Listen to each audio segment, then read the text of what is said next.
passada, a gente discutiu a aplicação do princípio da relatividade para a eletrodinâmica e a gente viu que aplicar esse princípio à eletrodinâmica implicava uma escolha entre três opções, porque a gente chegou à conclusão que não poderia ao mesmo tempo as equações de Maxwell estarem corretas, as leis de Newton estarem corretas e, por conseguinte, as transformações de Galileu para as coordenadas e para a velocidade e o princípio da relatividade aplicado à eletrodinâmica.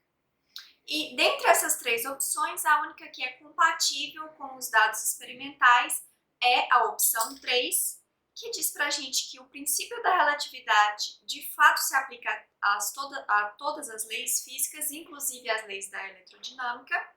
As equações de Maxwell estão corretas, mas a mecânica newtoniana precisa ser modificada. Bom, então isso implica pra gente dois princípios. O princípio da relatividade restrita, que diz que as leis físicas são as mesmas em todos os referenciais inerciais. Então, a gente não consegue distinguir um referencial inercial de outro usando as leis da mecânica ou as leis da eletrodinâmica. E o princípio da constância da velocidade da luz, que diz que a velocidade da luz no vácuo é C, independente do referencial que a gente usa para analisar o problema. Ok, então isso implica que a gente precisa alterar as leis da mecânica newtoniana, em especial a gente precisa alterar as transformações de Galileu para coordenadas e velocidades. Então, se a gente precisar alterar essas coordenadas, qual passa a ser a relação entre x, y, z e t em um referencial S e as coordenadas x', y', z' e t' em um novo referencial?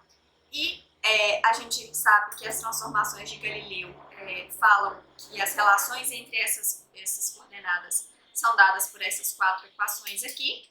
Eu tenho também a relação entre as velocidades medida em um referencial e outro. Isso aqui não pode ser mais verdade, porque isso não é consistente com o princípio da relatividade restrita e a constância da velocidade da luz. O que a gente vai ver agora é como a gente precisa modificar essas transformações para que elas passem a ser consistentes com esses dois princípios que a gente assumiu como verdadeiros. Então, na aula de hoje, a gente vai começar analisando o que acontece com as coordenadas temporais.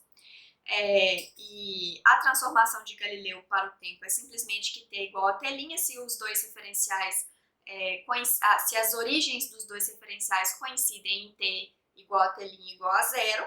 Para Newton, o tempo é absoluto. E por isso a gente tem, por consequência disso, a transformação de Galileu para as coordenadas temporais.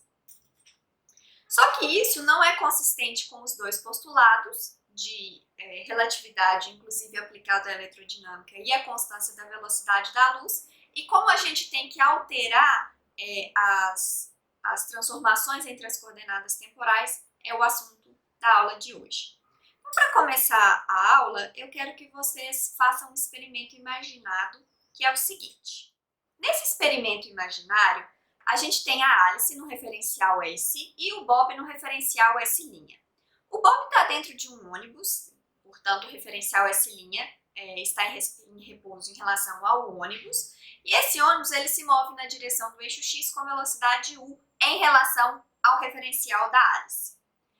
Agora, aqui no referencial S, eu vou supor que eu tenho outras duas pessoas que em determinado instante de tempo t igual a 0 vão lançar uma bola na direção da Alice. Eles estão à mesma distância da Alice e as bolas são lançadas na mesma velocidade.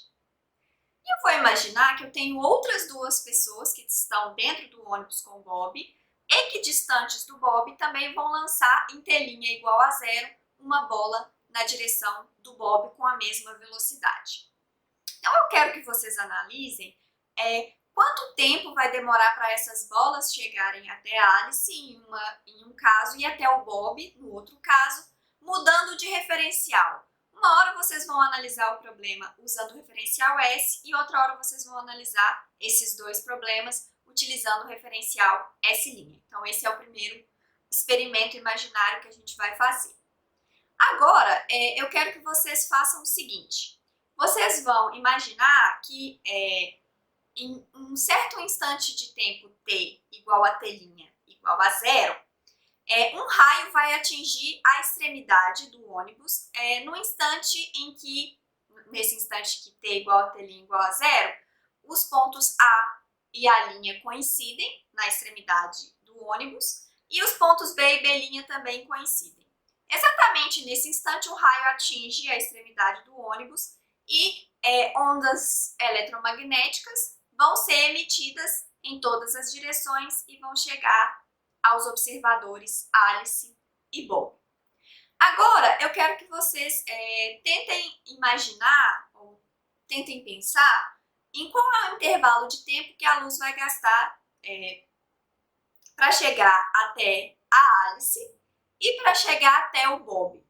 Lembrando do princípio da constância da velocidade da luz, que é igual a C em todos os referenciais. Se eu analisar o experimento com as bolinhas usando a transformação de Galileu, e se eu analisar agora o experimento com a luz, utilizando o fato de que a velocidade da luz é constante, será que eu vou ver alguma diferença?